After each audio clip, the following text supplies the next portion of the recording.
Hey, welcome back, folks. So we were trying to figure out what we're gonna, next cocktail we were gonna do, what were we gonna film, and the production staff had two requests. All right, can we please not make something that had brown booze in it? Okay, I can do that. And by the way, I've got this Prosecco over here that I don't like, so you gotta figure out a way to get rid of it. All right, so put those two together, and I'm like, all right, I gotta find something with Prosecco that I like to drink. We went with an Aperol Spritz. Now, you go to Italy, they drink these all the time. It is low in alcohol, it's high in volume, it's a great summer drink, it's very refreshing, it's a great drink.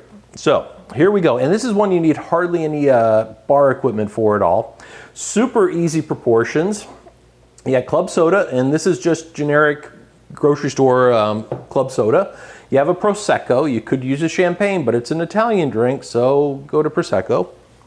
And then lastly, you have Aperol, which is that, it's kind of a weird Italian aperitif, used in lots of mixing. Not my favorite by itself, but hey, you do you. So, but there's a way you make this cocktail, and it's with, you're gonna start with proportions, 2 ounces of Aperol straight into the glass first. And the recipe that I found all said put the Aperol in first, then come back with the Prosecco.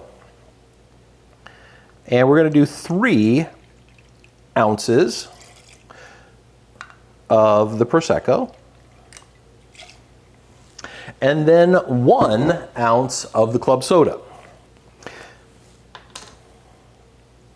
And there we go.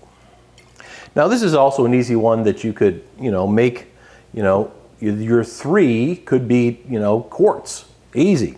Going to use a spoon. This is a bar spoon, but you could really use any one you want. It doesn't have to be a bar spoon. And it's called for in a stemmed wine glass. And that's it. What was that? A minute? Maybe less?